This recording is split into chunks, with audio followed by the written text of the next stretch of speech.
Here's Russell Westbrook, though, following the game. All right, Russell Westbrook, it's the first time we've had you after the game in this setting. Just wonder what it's like for you being here in L.A., home, seeing the streamers come down. You got Dwight and Melo out there hitting threes. How are you taking it all in so far? Oh, man, it's great, man. Everything is strictly a blessing. I don't take none of it for granted. I give all the thanks to the man above just for allowing me to be in this situation, this arena, around so many great people. It's a great win for us tonight. Take care of home court. I'm happy we won. All right, so first half, a lot of turnovers, right, for the team. 15 to cut them out in the second half. What was the key to doing that and just getting some possessions? Getting shots instead of turning the ball over. The first half, they took a lot more shots and a lot more possessions. And we know when we put the ball on the scoreboard, we have a hard time beating it. So. You, LeBron, and AD have all mentioned this is going to take some time, but what are the things that you're starting to see work for you? What are the things you're building there? Just figuring out our space and figuring out what sets work for us, figuring out how to play on the court with each other, and we're going to get it together. That's all that matters is we win the games alone during that time, and that's all that matters. Finally, Russ, you're home a lot for the next couple of weeks, almost every game but one at Staples Center. Can that help you as you start to build here? Definitely, man. These fans, the city, we got to take care of home court, and ain't nothing like playing at Staples Center. So. Appreciate it, Russ. Thank you. So Russell Westbrook bouncing back, even though he had a triple-double last time around, had 10 turnovers. This one much more efficient. Yeah, I love right here. You can see the big is closing out. We know he has unbelievable speed, and he is going to obviously come with a lot of thunder at the rim, so let him play like that. And this is what I love right here. He talked about the spacing and the chemistry of him and LeBron James. They're figuring it out. Next play for him right now, you can see the back door. That's both those guys on the same page. It takes some time to get that rhythm with one another. But I also love that Russ. He can do this. Find AD off the lob.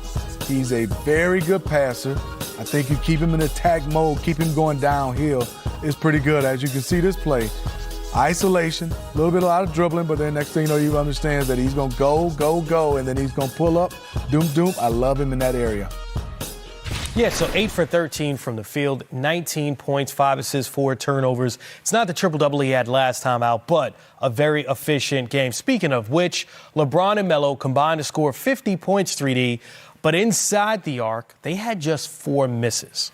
4 misses, and when you look at Melo's numbers, 24 off the bench, there's going to be many nights where they're going to look to Melo, go be you.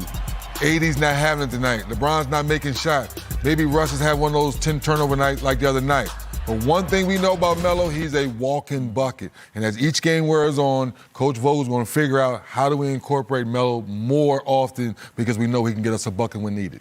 Yeah, so the Los Angeles Lakers now have won 3 of their last 4, despite their last. All right, Rob's Big 4, it says. You see what Drew Miller did for you? Right there, he put up Rob's Big 4. LeBron with 20, Russ 19, Melo 24, and AD 15. You look at the rebounds, the assists, 6 for 8 from 3 for Melo. Very efficient night. I do want to start with Westbrook. We'll kind of go around the horn and talk about these guys. Listen, we said without LeBron, he was aggressive. Obviously, the numbers and the production went up on that road trip. How would he stay aggressive with LeBron? They put him in certain situations where he was still able to handle the ball, attack north and south, and also be involved in every part of the game, Rob. In that first quarter, I think LeBron sits back. So, you know what, Russ?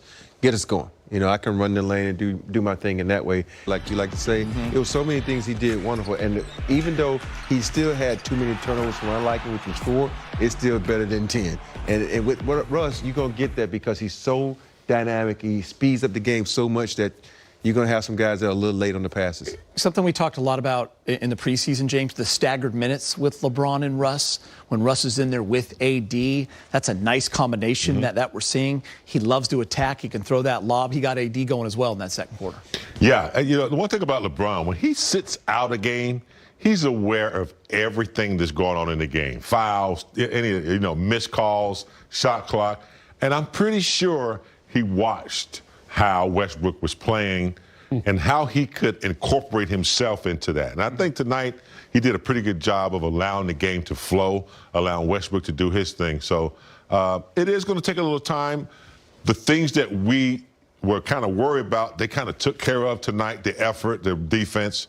So I think tonight they chipped away a little bit at where they're trying to get to.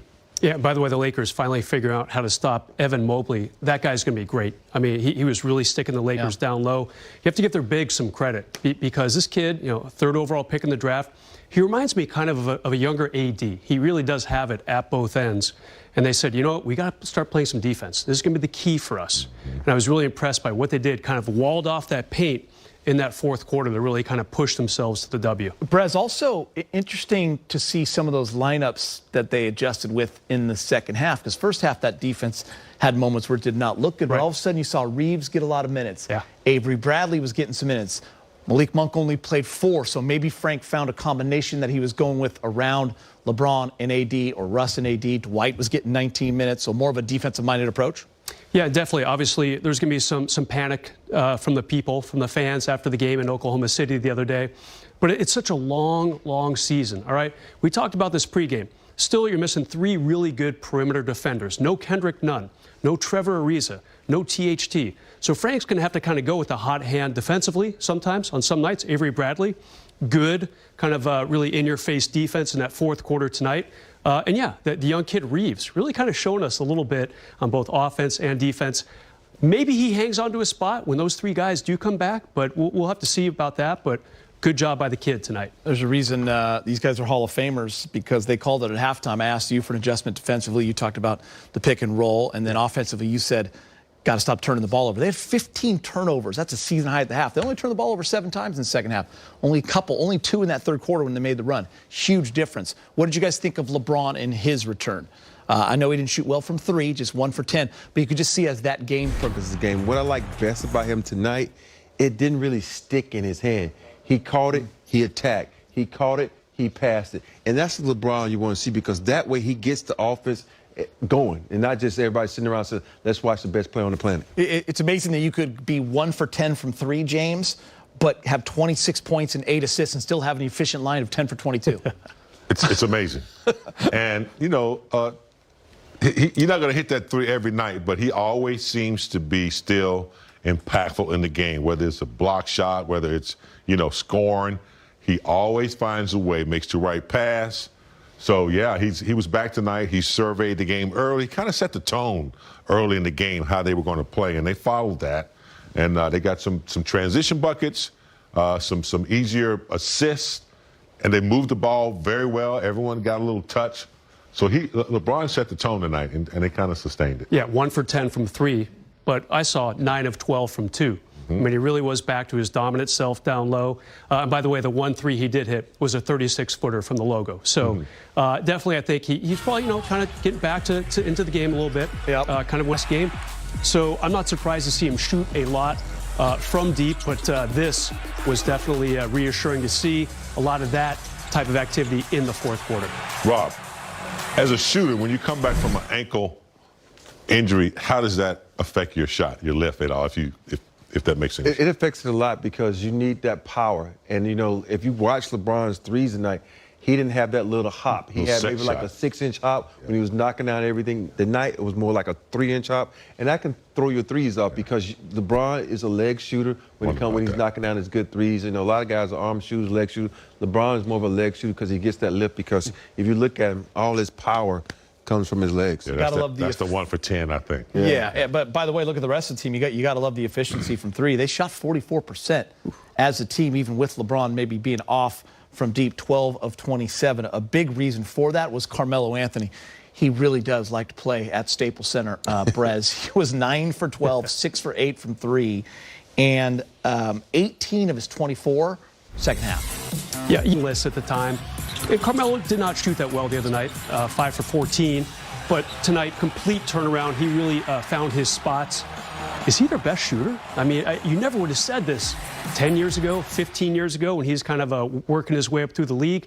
But he might be their best shooter. He definitely probably is statistically at this point, but really kind of fun to watch him right now, James. Yeah. I mean, I think everybody came back after the Oklahoma game, did a self-evaluation. You have to. And, really thought about what they needed to do for 48 minutes, not for, 2 quarters. And I think Carmelo's been in so many scenarios and so many different, games and playing with teams. And I know he didn't feel good about what he did in Oklahoma. And, veterans usually have a tendency to snap back pretty quickly, and he did. I think the coaches kind of made a slight adjustment. It might not get noticed, but they shortened the rotation. You know, Monk only played 5 minutes. Yeah, no doubt. And so that makes a big difference in a player and how he gets his rhythm. Because you look at the way Reeves played, you look at the way Carmelo played. They had minutes that were a long extended time. Avery Bradley too, Rob. Yeah, Avery Bradley. Just